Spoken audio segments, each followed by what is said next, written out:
Maria PAZ, it's yours. Yes, here I am. Yeah. Hi all, welcome to the 2024 fall season of Artists Talk on Art panels. Today is November 11th, 2024, 7 p.m. Eastern, a little later. I am PAZ, Director of Programming of Artists Talks on Art. As a painter, curator, and filmmaker, my work combines Eastern, Western, Northern, and Southern cultures through symbolism and abstraction.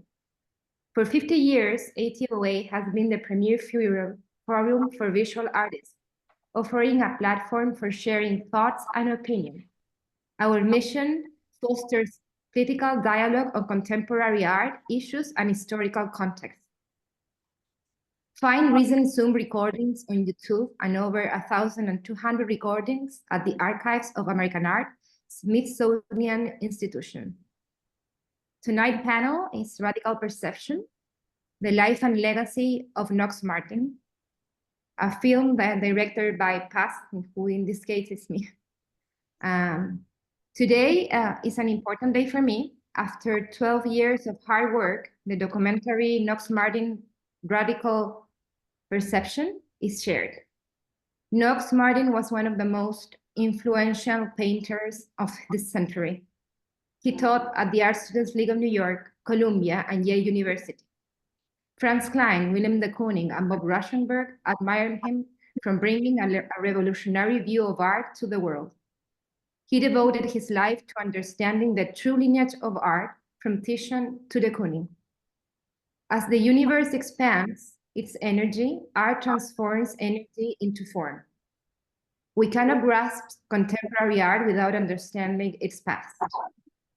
Knox's whimsical, bright, sharp, and colorful paintings embodied powerful creativity. I met him in 2006 after seeing his work in Chile, my homeland. Inspired, I traveled to study with him. We became close, and he taught me art's true lineage, self-energy, gratitude, generosity, and ego-free creation. In 2012, I decided to make a film about his life. With my 3 friends, we filmed interviews, scenes, and New York museums and galleries, by that time for 12 days. We obtained permission from the Met and the Golden Museum. Time passed, and I traveled to China, continuing my journey. In 2021, I reconnected with Knox, visiting his studio. Those hours filled with art discussions and drawing were unforgettable. Months later, I received the sad news of his passing. With the help of Michael Hall, the director of the Art Students League of New York, we edited the documentary for his memorial. Realizing his legacy deserved more, I recorded additional interviews with Holly Staggart and Knox family, and filmed at the Metropolitan and the Museum of Modern Art. Rubén Rubalcaba and Arturo Garcia assisted with editing. Sofia Daus brought crucial materials from Chile. Olivia Korringha and Jonathan Martin were a crucial support in all this process. After receiving my O1 visa, I returned to New York for a private preview at the Living Room Gallery. Tonight, I will be showcasing highlights of the film and Knox's legacy. Thanks to Douglas Shear and Olivia Korringha, who will be accompanying me through this panel. I am grateful to the universe, Knox Martin, who empowered me and many of us to share our arts. He's the most enlightening being I have met. Now, I would like to introduce you, the panelist of this tonight. Douglas Shear is the co-founder and president of Artists Talks on Art, is a key figure in New York's art world. Born into a family of artists and mentored by icons like Dime, Shear became a pioneer video artist and a leader in the art community. His dedication to preserving ATOA's legacy led to the Smithsonian's acquisitions of its archive, covering 8,500 artist discussions. With a career spanning painting, experimental film, and arts advocacy, career continues to inspire through his own work and his contribution to arts organizations in the Hudson Valley. Olivia Korringha, born into a family of artists, creates vibrant, colorful works deeply influenced by her father, Knox Martin. Drawing inspiration from masters like Van Gogh, Picasso, Matisse, Cézanne, and Titian, Olivia's art spans still lifes, portraits, and landscapes, expressed through both painting and drawing.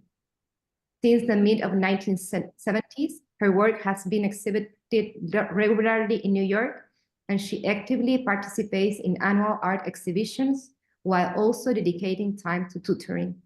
In 2015, Olivia served as an artist in residence at the Vitasil campus. Please keep your questions and comments until the end of the screening and conversation. I hope you all enjoy this night.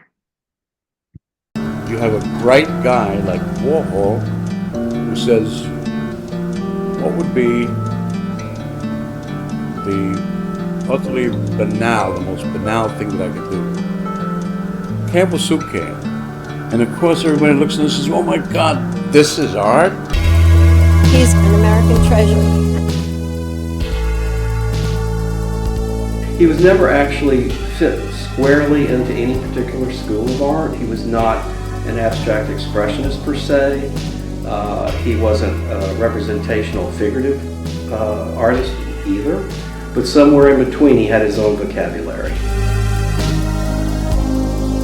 Always been a painter, always.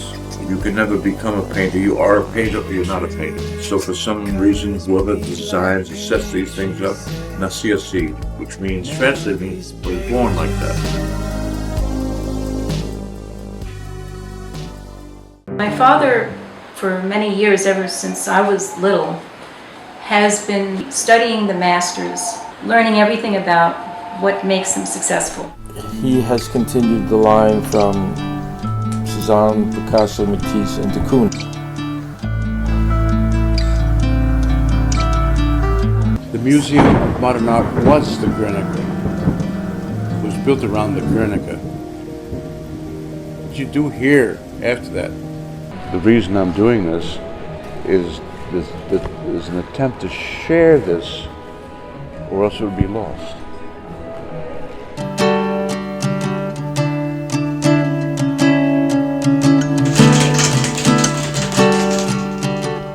I used to be very handsome. I was a bodybuilder and I was a boxer.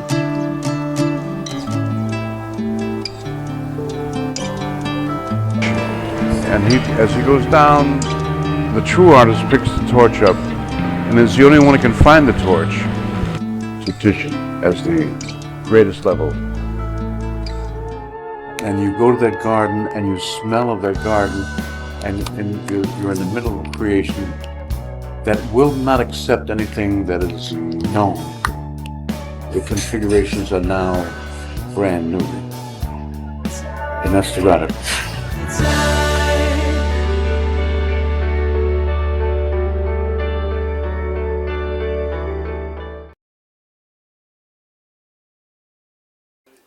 Where's Knox?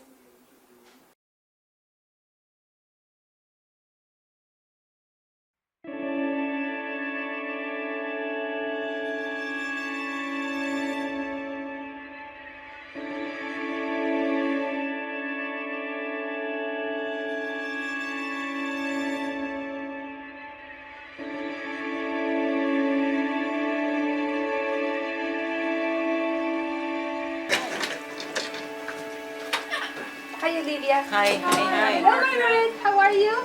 Good. How are you today? I'm doing good. Good, good. This is my first time back since Knox is gone. He'd be sitting right there, and I'd greet him.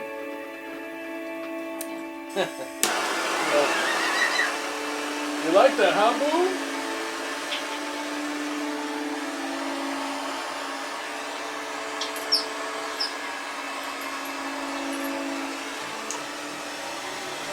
I hope this doesn't destroy the cake, but too bad. Yay, dear Knoxie.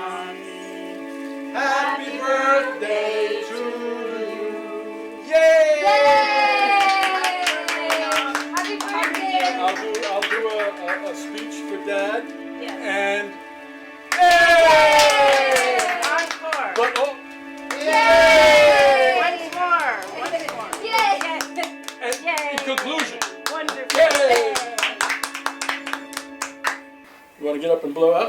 You do Yes. it, I'm crippled. Happy birthday, Pop. You know? Most excellent. Beautiful. You mean take the cake away? Harder to Is that carrot cake? It looks like carrots.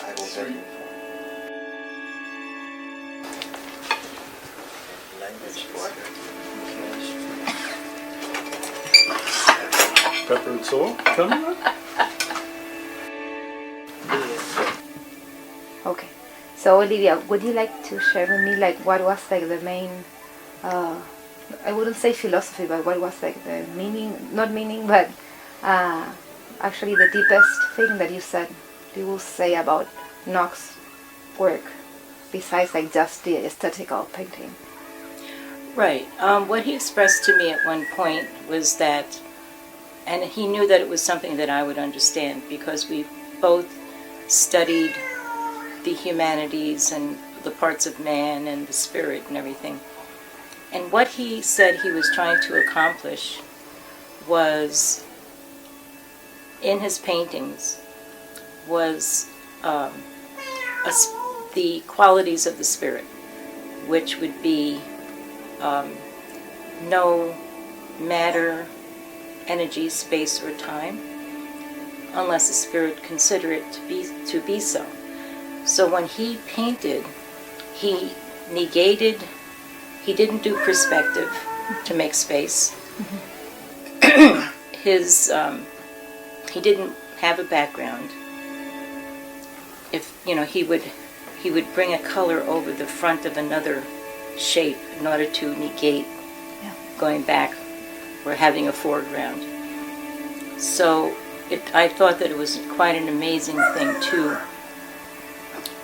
to have as a goal, more in his later work, working towards painting something that is almost impossible to paint because it's the spirit, So that was quite amazing to hear from him that was his quest and his goal.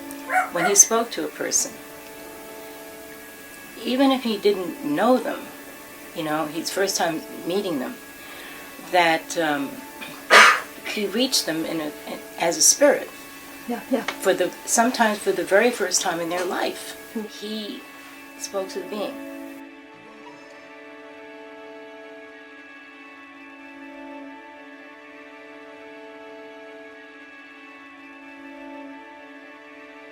I don't know where Dad got Boo from, but he's constantly knocks, constantly to the point where you're like, enough. And I'll tell you, on the day Dad died, he stopped. My name is Hollis Taggart. I'm the owner of Hollis Taggart Galleries in New York. Our gallery was founded in 1979, and this is our 43rd year in the gallery business. So Knox Martin is a fascinating figure for us. I first saw Knox's work back maybe 15 years or 20 years ago, and I always thought they were so colorful and magical, and we worked out a deal where we represented Knox Martin, and we mounted 2 or 3 consecutive exhibitions of his work to show different facets of his work from different periods of time. And it was really extremely rewarding, and many visits to his studio and hours of discussions of his theories of art. And he was revered at the Art Students League. He was probably one of the most followed teachers of art at the Art Students League, everyone's favorite. So every time we had an exhibition here, so many people would come, lots of admirers and students and visitors, but over the time, many collectors began to understand his work better and better. Art ran through his blood, day and night. He painted, he drew, he was a very good craftsman with draftsman. And actually, hours before he passed away, he was videotaped making drawings and watercolors and flowers.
instantly you were invited in all the big art circles and the collectors, and you were sent to that point in the art world.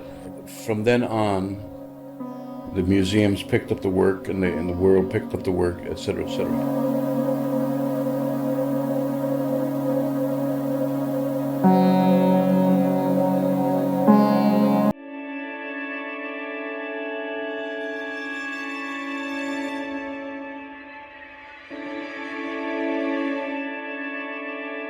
If you're going to talk about art, you're going to be involved with art. I mean, the first big thing you have to do is say, okay, who is an artist? Who is a great artist? And then what makes that? There's an operation that goes on in real art that is invisible to anybody else. And it is not written anywhere. It's painted, and you can see it in the sculpture, and you can see it in the painting. It's seriously with a true heart. True heart. True artist is an expert in art. And he thinks and breathes art and looks at art. And reads poetry that's art. For example, Picasso said, everyone is trying to understand art. Might as well try to run around with no knowledge whatsoever trying to understand the Chinese language. If you want to know the Chinese language, study it. Learn to read and write it, and learn to speak it, then you can do it. That's what art is. What could you do after the Blue period by Picasso, the Rose period, or the Hermetic Cubist period, or just the ceramics? Every artist was trying to do a Picasso. Every artist, a Pollock, a de Kooning, they were competing with Picasso on the basis of his Guernica, that was the greatest thing of the 21st century. Incredible painting, the Guernica. The Museum of Modern Art was the Guernica. It was built around the Guernica. What could you do here after that?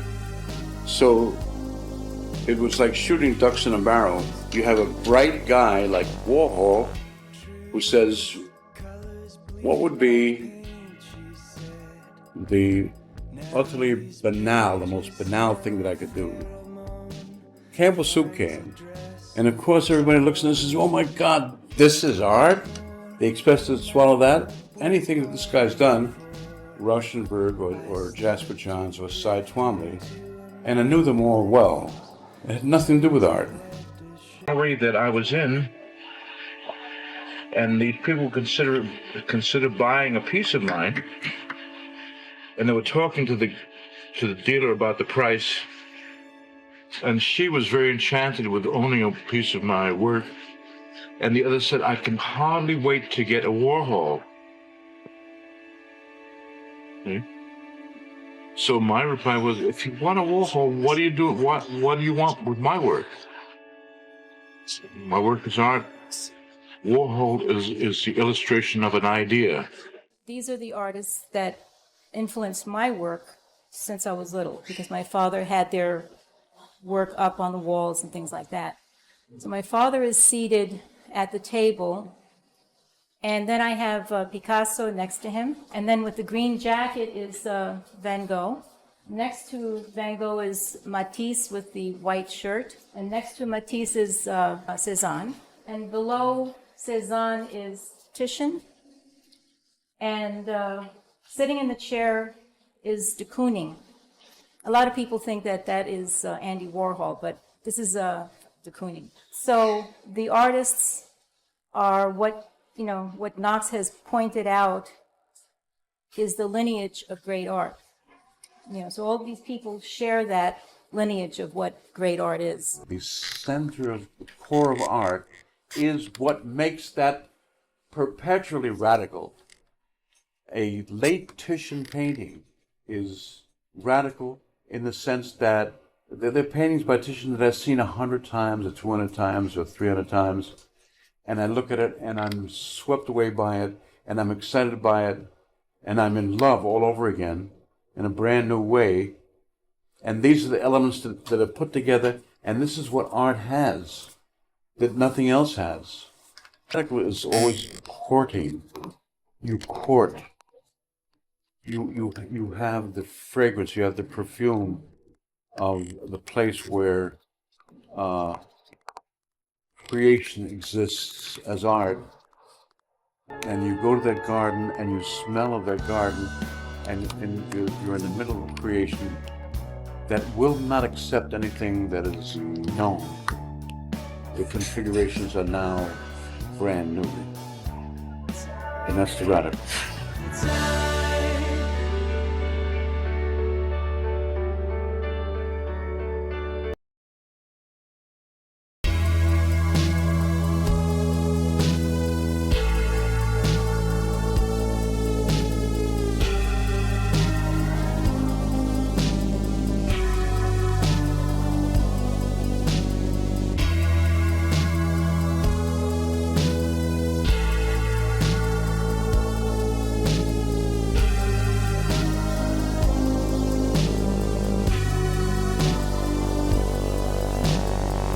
Truest colors bleed like paint, she said.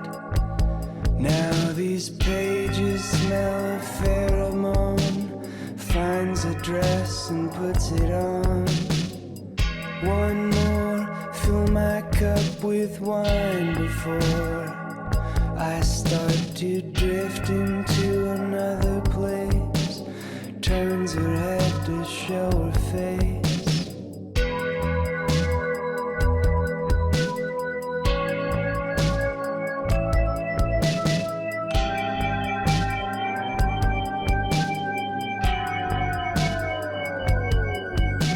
She asks me carelessly, with the world so quiet, can you hear muted colors disappear?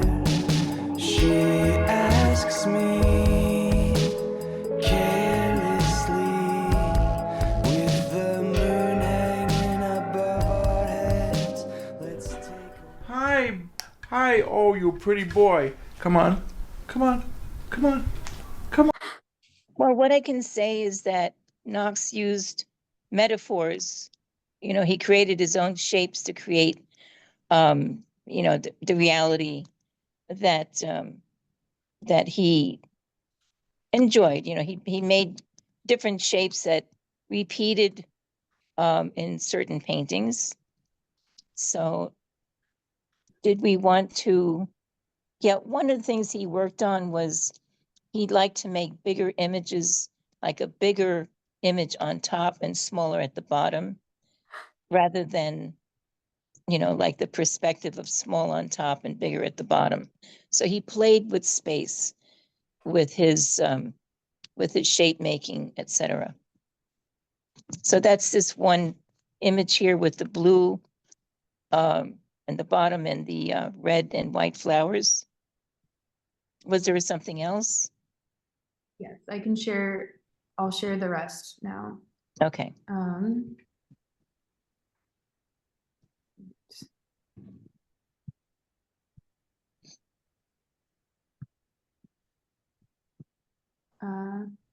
see. Oh.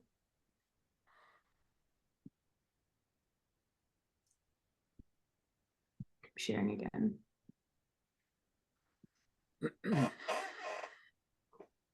Okay. Are you able to see the next image? Yes, I see it. It's beautiful. I remember these images and shape making and his metaphors at the time. I believe this is from it looks like the circa of the 70s, 70s, 80s. And, you could see these are lips, these are eyes. A woman, you can see the woman's body in yellow, her thighs and her body parts there. So it's women. That was a theme of his, women and plants, flowers, etc. So that's what this one is. All right. And would you be able to share with us what was like the deepest part of this, like how he negated space and what he negated perspective and. Well, what he did was he didn't completely do the negating space that much here. He came into that later on. But, these are like unexpected, um, unexpected shapes, you know, that you discover each time you look at the painting, there's a new discovery in what he's doing here. But in any case, those are his lips women's lips, the nostrils, the eyes, the body, you know, like as I said, the body, the yellow body, there are thighs, etc., the cloth and fabric. That is all I can mention about this one. And what's the scale of these works mostly? I would say this looks like one of the very large ones, so I don't know the exact amount. It could be 70 by whatever. These were large. Um, Is it oil or acrylic? These are acrylic, yeah. Yeah, he liked working with acrylic. He liked working with acrylics mostly, but he could do any medium.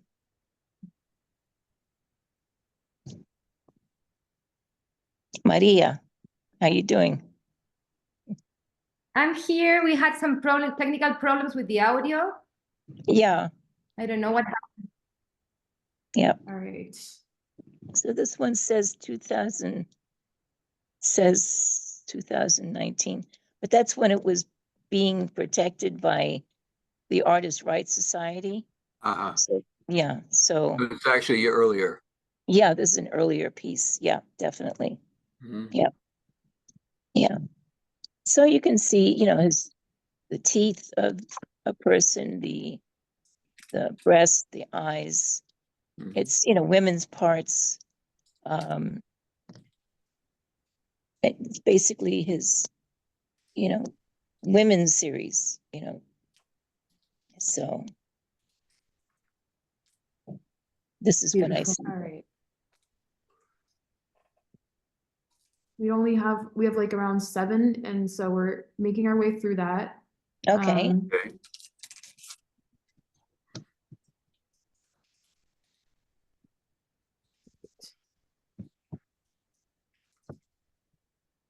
Oh yeah, this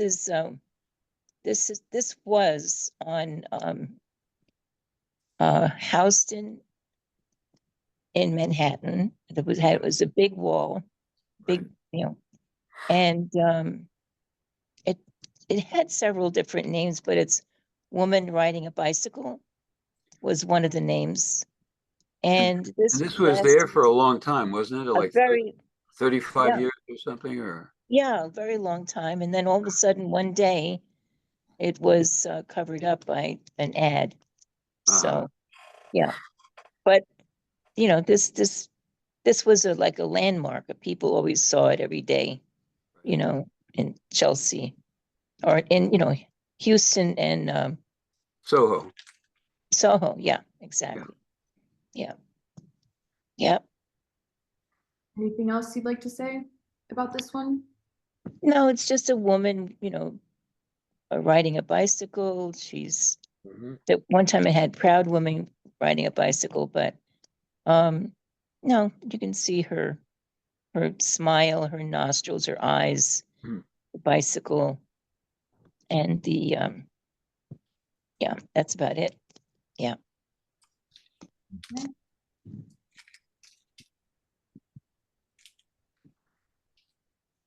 Okay.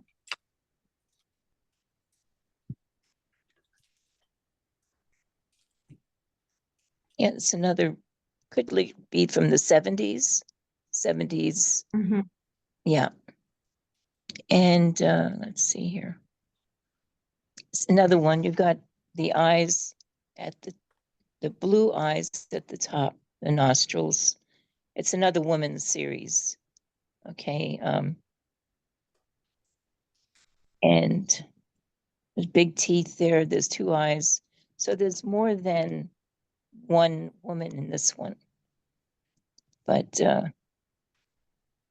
yeah, very beautiful composition. Yes. Yeah.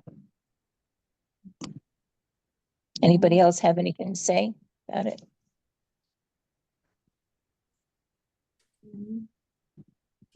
All right, we just have two more.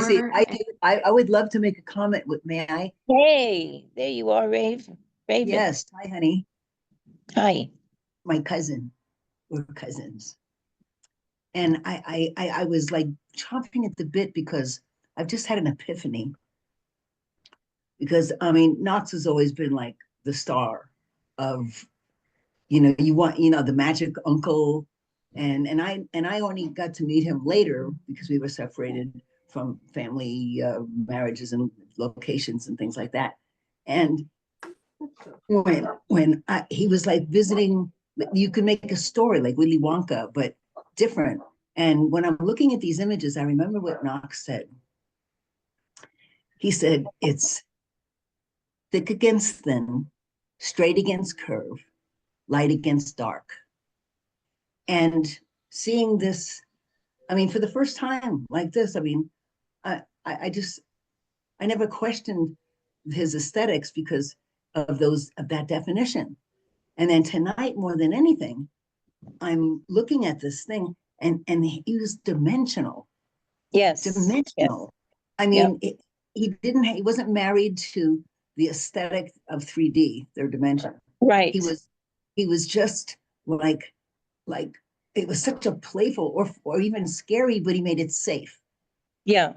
And all his stuff was, and I kind of knew that, but tonight I just was able to see fantastic, Raven. That's a fantastic dimensions. Yeah, beautiful. And thank you. And he always told me about shapes and things.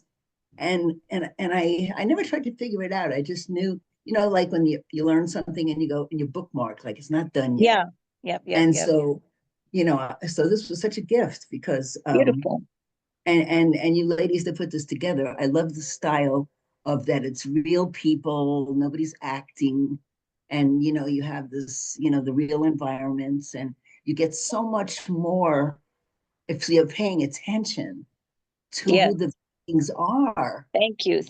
Yeah. Beyond like it's just so real and lovely. And because people they're kind of, like frightened or have a distance or cannot relate to people of, have gifts and places where they're admired. And then you see, wow, just lovely, loving, ordinary people. And he was, life with Knox and the animals and John and Isa, my queen mother, and Livia. And I've been living, I wasn't raised in that era with them. And then when I saw, how even with distance, that we were just this crazy, wild, loving, amazing beings who just want nothing better than to just bring, this is a crazy world. We just got to bring the love in. We got to bring the creativity in. So thank you for, just not pretending, Thank you for bringing that together, Raven. Well, Thank you so I'm much. having the epiphany as I'm speaking, as you can tell. That's fantastic. Thank you so much. My pleasure. Okay. I remember that Knox always said, art is home. When you feel home, there is art.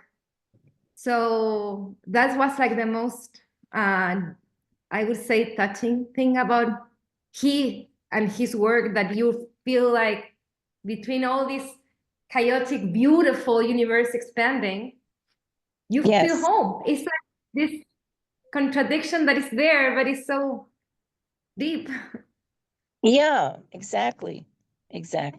He's been an amazing person forever, like just a big being, big, kind person, making people, giving them the gift of seeing art for the first time, so I'm sorry, I was like lacking words, like having to talk about the paintings straight out, but Raven put together a very nice thing of being able to express who Knox is as an artist, Thank you.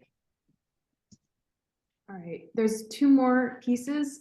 Should we go to that first and then we can move on? Yeah. Okay.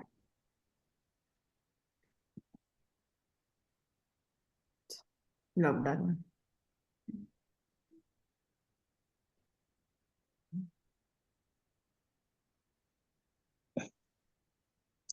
Yeah, so, you know, Very he loved, very what?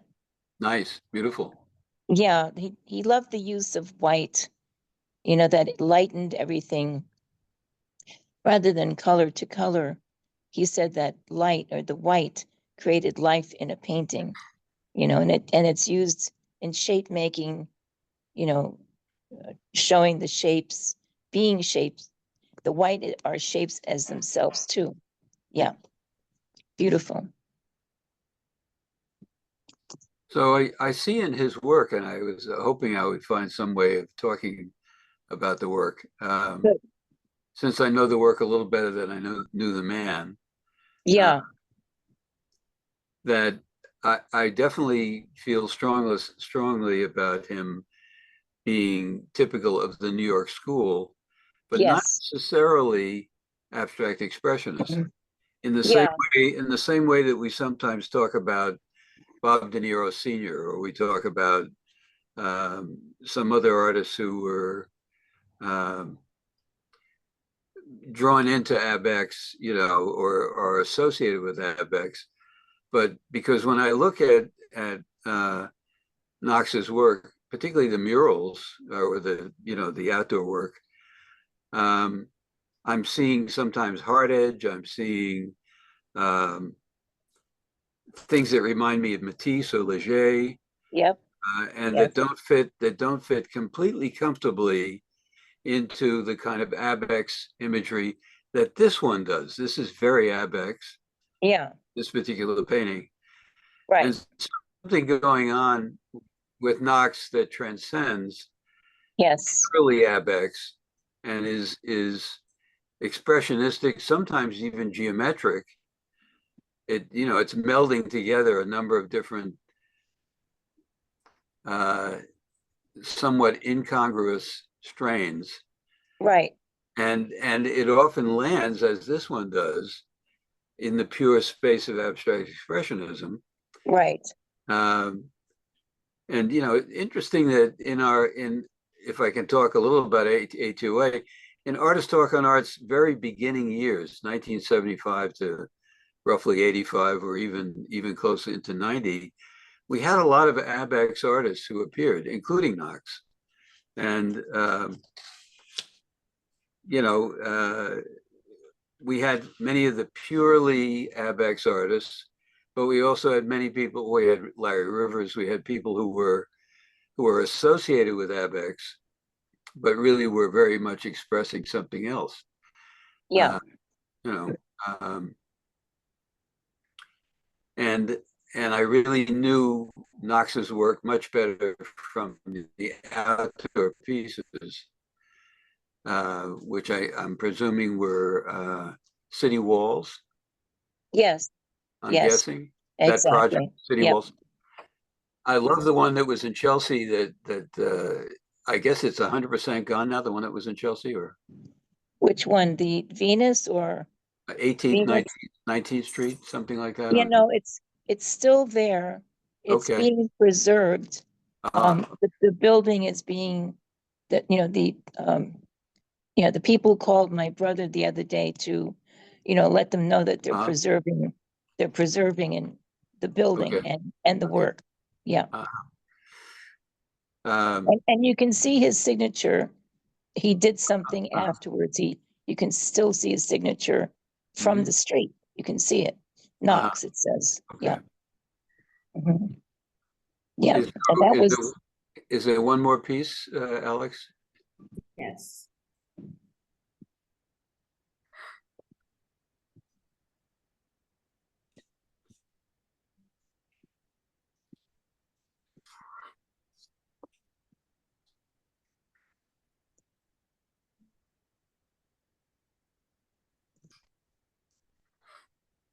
this wasn't Again, this beautiful piece, powerful absolutely. piece.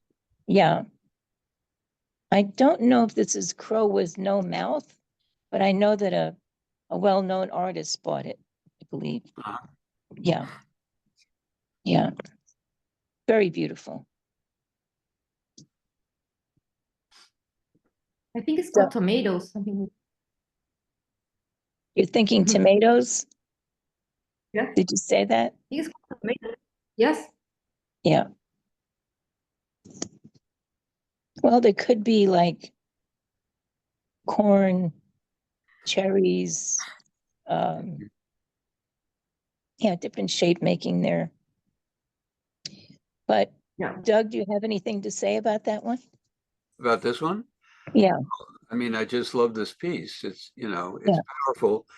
It has, you know, it has a little, I can see why he was praised by so many of the, for lack of another way of putting it, hardline Abex artists, what they saw in his work. Yeah. You know, this one has elements of Klein, you know, Klein-like expression. Yeah.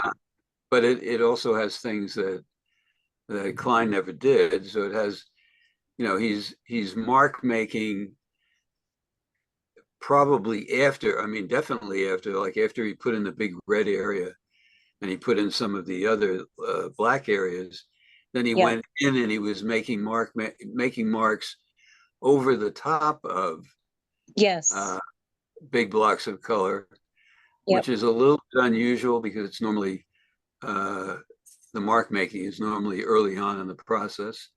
Right. But here he went back in and, you know, playfully and you know, worked on top of some of those big areas.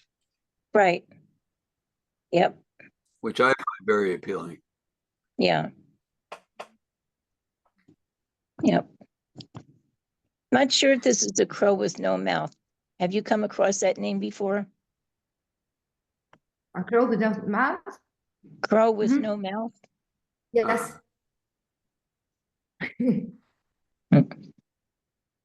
Yeah.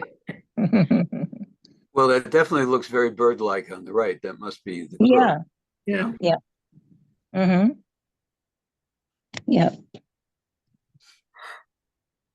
Great. Okay. Stop sharing there. Should we try again with the clips or should we move on? I think could like you remember what we were like talking about, like what would be like the deepest thing that we were talking I would say, how would you describe the most important part of Knox legacy nowadays? Good idea. Is that for Doug? Are you asking me that, or you're asking either of us? Yes. Again, I didn't know Knox as a teacher, but I think he must. How long was he teaching at the League? 45 years. Really? Yeah. So clearly he touched the lives of many artists. Yes. Yes. So that's certainly an important legacy. I know that. Yeah. You know, of the people at ATOA from that same era, were a number of artists that also were teachers at their, you know, institutions. Some at the League. I think Will Barnett taught at the League, didn't he, for quite a long time? Yeah, he was one of Knox's first teachers. Uh-huh. Yeah. And he sat in front of one of Knox's paintings that was at the, I forget the name of the gallery, but he sat there for an hour looking at it and totally, Will Barnett, Right. So. I'm trying to remember the Will Barnett quote from one of the panels he did with us. Oh, yes. I hope I don't butcher this. That before World War II, right? And certainly, like Knox, Will was around for a long period. He was also a centenarian. He said before World War II, everything was outwardly directed. Artists were painting things that they saw, not necessarily, you know, out in the open, but they saw those things and they were painting them. And starting right after the war, everything became inner directed.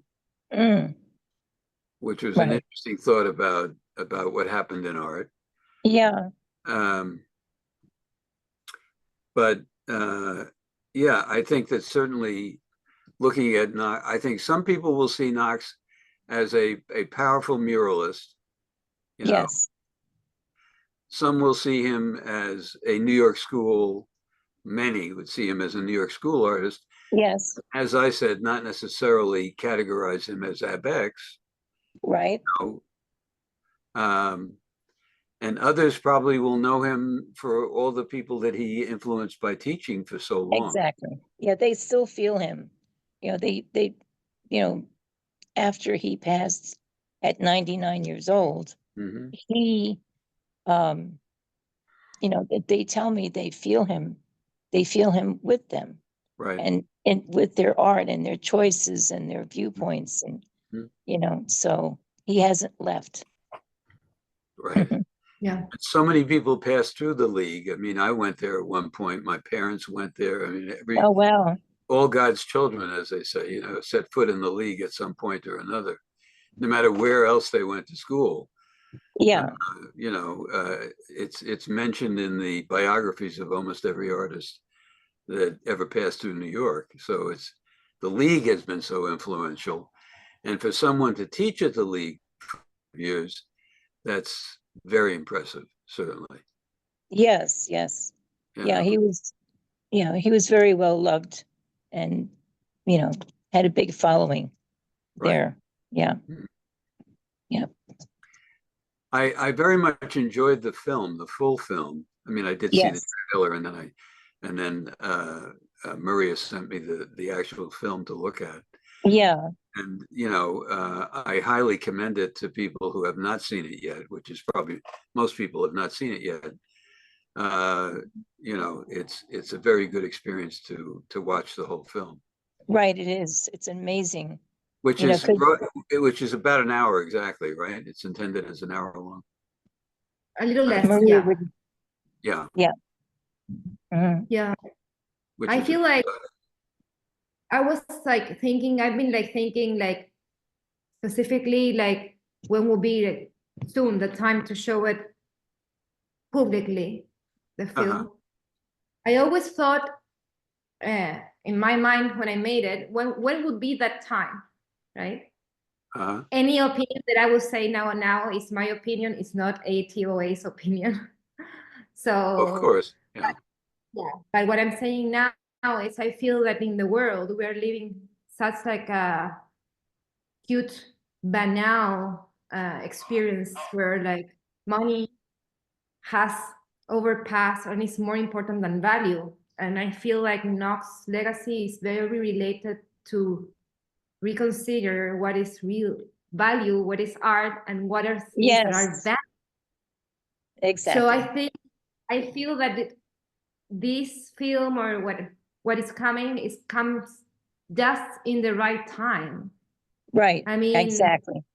we go to galleries or to places, and sometimes they are like just publicity, but I don't feel that it touches the spirit. Maybe, of course, they can have good design, they can have visually attractive, but this kind of deepness about painting, and it's nice that it's coming. I mean, his legacy was so focused. Continue with that, right? Yes, yes. Very nice. Peter Sheldall, the late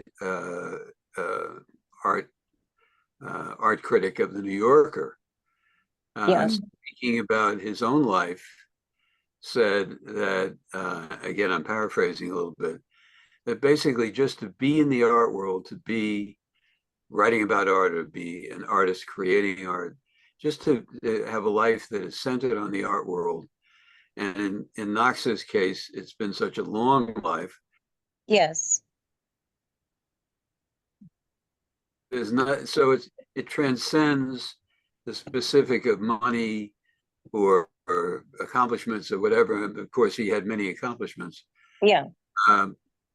But what, you know, I can appreciate what a wonderful life it is to just be part of the art world, and to be able to do that for such a lengthy period of time, and to come into contact with so many students and so many other fellow artists is the highest form of privilege.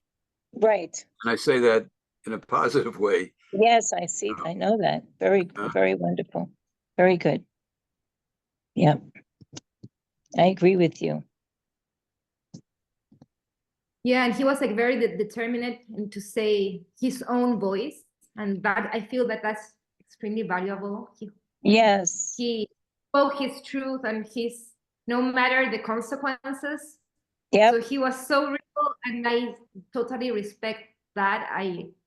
It's one of the values that I personally admire the most. Yeah. So, like that, he was only a painter. He was like a true soul, a true spirit. Yes. Yep. Yep. Very, very true. Very true. You know, he touched people amazingly that way and changed their lives. Everyone said their lives were changed with Knox, you know. Yeah. Magic. Yes. Yes. This is my cousin Raven. This is Knox's niece, his first niece, Raven. Yeah. You know how they say, I'm the father's daughter. I'm the uncle's niece. The uncle's niece. I never said that before. That was nice. But he was my only uncle that it was great. Yeah. David is there. David? Hi, David. Hi. Do you want to say something? David is in the film as well. No, everything's been said. He definitely had a tremendous influence on me, and yeah, I miss him very much. Yeah. I wish he was here. Me too. I think he is. He is. Yeah. Because I feel that energy rippling, and when I was looking at the paintings, I didn't see so much like objects, but I thought they were there. All the line of breasts and the things and the motion and stuff. It was something, the energy behind the painting, and each one, like I saw it like 3-dimensional. I mean, well, 5-dimensional or something, and they had art. That kind of art could look flat until you look through it. Yes. Just like the puzzle books. And then when you look through it, it's amazing. Yeah.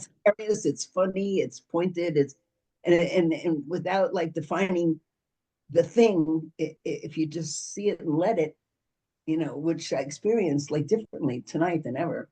And then it just becomes like a story like that moves, like those iPhones that take a picture and it moves. So when you're into it, and then it just like hi, and it doesn't matter the subject and the light against dark. Exactly. Yep. And it's almost like those things that move. What do you call those? Mobiles. Mm-hmm. Yeah. Right. And then when you see it a certain perspective, it's not flat, and under the strangest circumstances. I'm not a studied artist. I'm just the wild card, but that's just my perspective. Yeah. And it's good. So enjoyable to just go, okay, and just look through it, and then you don't interpret it. It interprets itself if you see it. Yes. Amazing. Good point. Yeah. Yeah, it was like a puzzle. And then you follow the trail, and all of a sudden, oops, there it is. Yeah. Yep. Where was Knox's studio in New York? He had several studios. The last studio is in an apartment next to where he lived at 128 Fort Washington Avenue in Washington Heights. Okay. Yeah. Did he have a studio downtown at some point, though? Yes, he did. It was on 26th Street and I think 6th Avenue was his first studio. Yeah. Yeah, he met Marlon Brando at that time, who came to see his work, so, yeah. They were both starting out their careers, Marlon Brando and Knox. So there were a lot of artists that I remember that lived right around that same area, or lived in on 26th, 27th Street, et cetera. You know. Yeah. Bob Henry, Jim Gahagan, I don't know, oh, Sal Sarugo. Yeah. All lived right in that same area. Yeah, there was a period when Bob Rauschenberg didn't have a studio, but Knox allowed him to use the one on, the 26th Street one, yeah.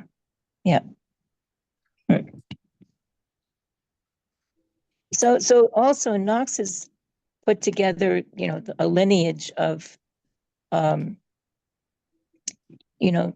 art that is connected through the, from the ancient Egyptians through,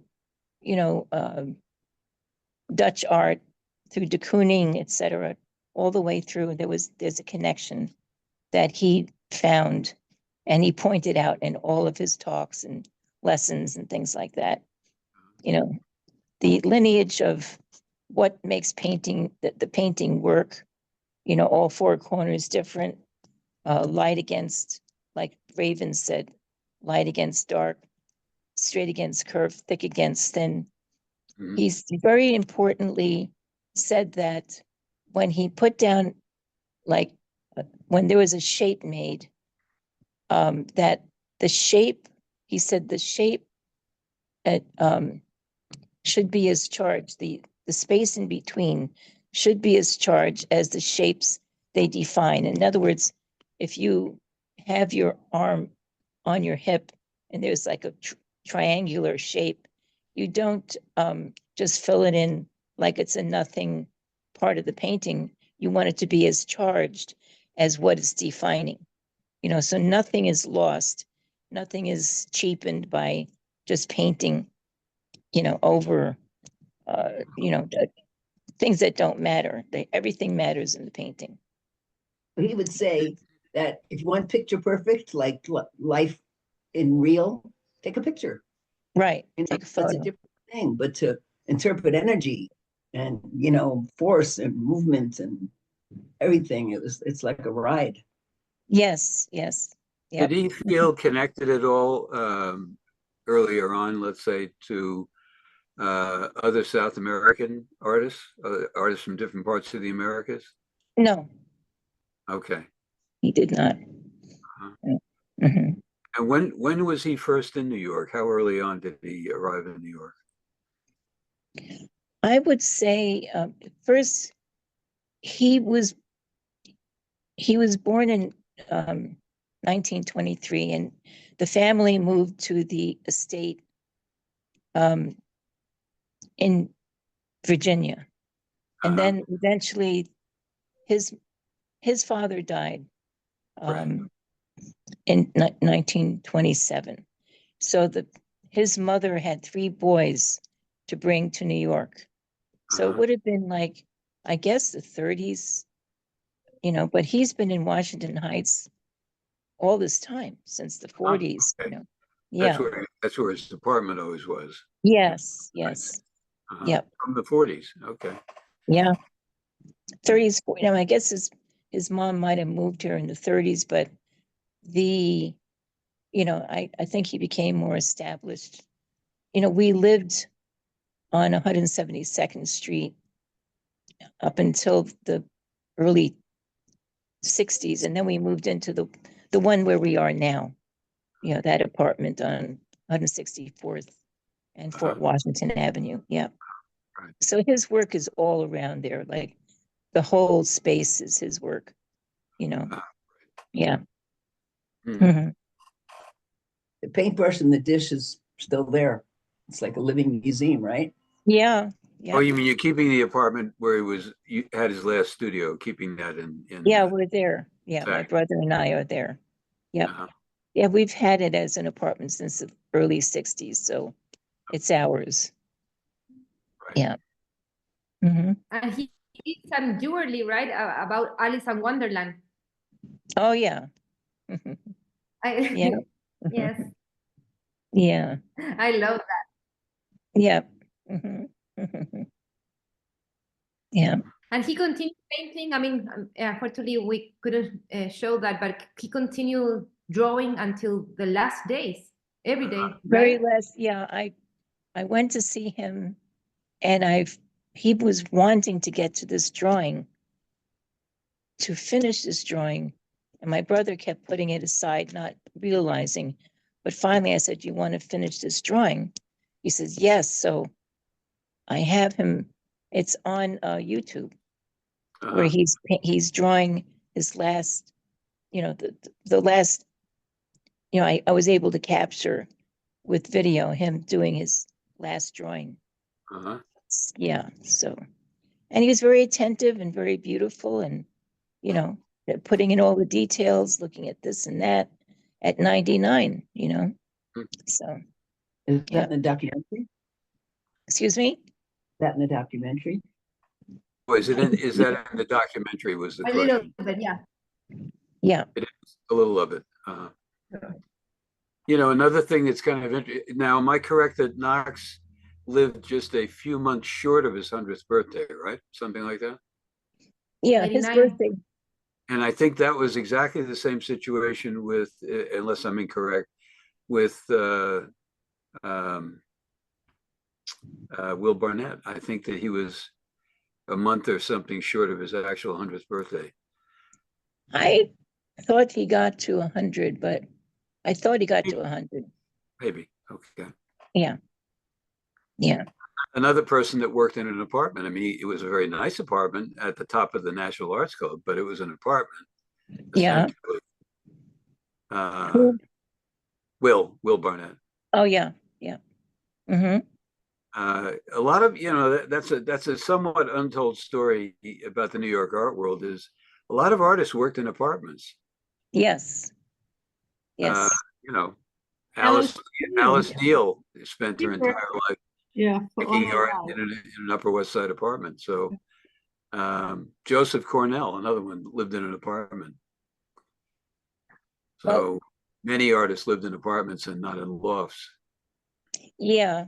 We had the apartment, and then there was a separate studio, but that arrangement, it was on the same floor, but that arrangement stopped, and then he just worked in his apartment.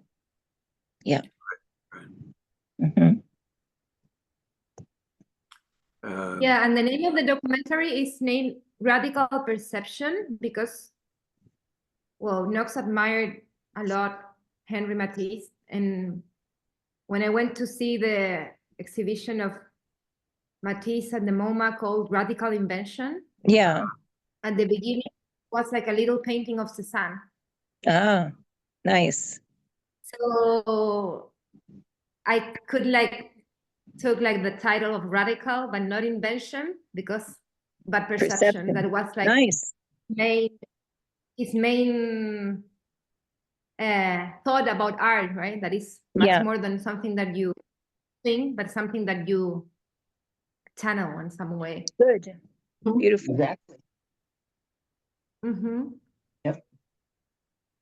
Yeah, I remember that show. Well, his last show was at Hollis Taggart, like some months before he passed away. Olivia? Yeah. Hollis Taggart. Yep. And is Hollis Taggart the gallery that has him sort of permanently available? Yeah. Okay. That is him. Yep. Yes. Mm-hmm. Yeah. And what was like the relationship between Knox and de Kooning, Olivia? De Kooning, they admired each other's work. They were in the New York school, together. My father promoted his work because he said de Kooning was on that lineage that we were talking about. That he found him to be connected with a line of artists. So, yeah. Yeah, I feel I feel that lineage I've seen is more like investigated in literature. I mean, you always see like writers that are related to the ones that come before. But I Yeah. feel like Knox particularly did that in painting. He was very kind of aware of that structure, expansive structure of art. And it's amazing actually when you compare all that lineage that he was talking about, and you see those paintings. Yeah. You cannot even tell that which one is ancient and one is not. I mean, which one is older and which one is not older. It's like the same frame of fraction of time. Yes. So it's the same energy, I would say, in different composition, but it's yeah. Yep. So that's why, like, at the end, art transcends time. It's like, yes. And I think like Knox was very kind of aware of that. Yes. Yes. Or right? Yep. Yes. Very good. Yeah. Very excellent. You have such a unique perspective, you know, like when you make your comments, you know, you see things, everyone, you know, we all have our perceptions. So it's lovely to hear how, you know, how it communicates to us and what it means. So thank you. Yeah. Yeah, I mean, also working in this documentary made me like also study so much time, all the images and all the art, right? So it became at the end very involved with his with his work a lot. So but yeah, when you see the lineage that he admired is so strong, I mean, you see those paintings and you get so much energy. It's like so yeah, it's like you can just stare all day looking at them and you need nothing more, like water. But not even, I mean, it's like so amazing when you see a good piece of art that it feels like so home. And yes. And another thing that I just thought of is that he taught people how to see art. You know, people didn't really know how to look at a work of art, you know. And so if you went to the museum with him, you would be completely, you just see art for the first time and know how to read art, look at a painting, you know. Yeah. Sorry, but my voice keeps going. Oh, I have a little bit of laryngitis. Uh-oh. May I share a story? It's a quick one. Yeah. Yeah. Remember, I don't know if you were with us, Olivia, but many, you know, decades ago, he took us to the cloisters. Yes. And there's the whole unicorn series, the tapestries that are just absolutely mind-boggling, how you could take fabric and create that realism. You know? Yeah, part of the Metropolitan Museum of Art. Yeah. Right. Cloisters. So anyway, when we were there, and we're looking at the series of the one where, if you know, the Hunt of the Unicorn, and then there's the circle and the unicorns there, and then the spears and the different positions of the people around and the horses and everything, and fabric where you can see through the fabric. Yeah. And so while he's speaking, you know, Knox has this when he's like, yes, and he's looking and he's not shouting or anything. He's just like really, you know, explaining. And then right behind us, there's a whole wall and a wall and a class, college class, maybe, or, you know, it's an art school. And there's a professor and he's, you know, saying, well, he was born and he died, and just sort of like died. And then Knox is going, and then see the circle like this, and then you see this and this shape in here, and then, you know, and it's light against dark, thick against thin, straight against curve. And I went, and then it just takes you. I mean, it's different than abstract where you just let it tell you what it is, but this one you just go, you know, wow! It gives the dimension and the perspective and the motion, so it all works. You just yes. Thank you. Yep, it's true. Yeah. It was amazing. Yeah, he was like so energetic. I remember the first time when I started painting with him, I was painting, but when I learned from him, wow, I entered like in a kind of like a battery, or like I started like to feel much more alive. It was like, right, David, that class, and when we were like all painting, it was like a synergy of creation that he could like, I don't know, like he was like the director of an orchestra, it feels like. It was like, and everyone was like, I don't know, was so beautiful. I never felt so alive like those days. Wow. What, right? Yep. Yeah. Is David still Yeah, with us? like, Is David still with us? Yes, he's there. yeah, there it is. Did But you you're want muted, David. Did That David? you're muted. Yeah, Oh. what? I'm sorry, what? No, What did you want to add anything regarding the lineage that you know, of at all?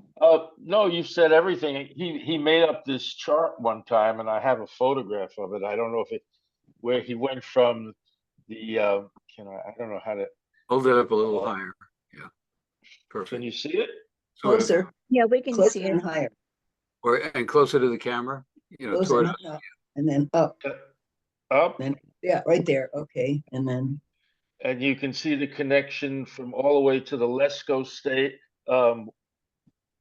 cave paintings down to today. And he made up this chart, and I took a photograph of it. Wow. Art history on the back of an envelope. Right. And it shows how all these artists he felt were connected, from Van Eyck, Titian, Veronese, Tintoretto, El Greco, Velázquez, Frans Hals, Rubens, Rembrandt, De Haim, and Adrian Brouwer, Jan Steen, into Cezanne, Manet, Cezanne, Matisse, Picasso, de Kooning, and of course Knox. Yeah. And you know, he loved certain Japanese artists and African art, and yeah, so we connected all of it. That's great. Might have to get a copy of that. Sure, absolutely. Yeah, was like, timeless. I mean, yes, being with him, I feel that also that's why we feel his presence still, because he was in another dimension. I mean, he was like so, I don't know, so enlightened that it feels like his spirit remains here all the time. I also yes, true. He lived for that and to transcend through. Yes. So I feel that's why I was very like connected. I mean, wanted to know more about his legacy, because I feel like it gives you another perspective of life. Right. Yes. Aside from the film, which I liked very much, are there some books that you could refer us to, or that we should look at, or? You're asking me? You or Olivia, yeah. No, about Knox's work? I don't think there are any. There aren't any yet. Okay. There aren't any. Well, there will be. Yeah, there will be. Yeah. I've been trying to, I made like, I've been working in New Jersey, so now I'm in New York, and I'm going to be handling all of that, writing, putting things together. Yep. Yes. Good. I think you could, Maria, I think you could close our session. I would remind people that this will be on YouTube fairly soon, and when it is, the trailer or the clips that were shown will be reinserted so that they can be clearly seen. Good. And heard in sync. And so You'll notify us, of course. Well, you'll be able to. Yes, we'll notify you if it takes more than a few days. We'll certainly notify you. Otherwise, generally, fairly quickly, it gets to YouTube. Okay.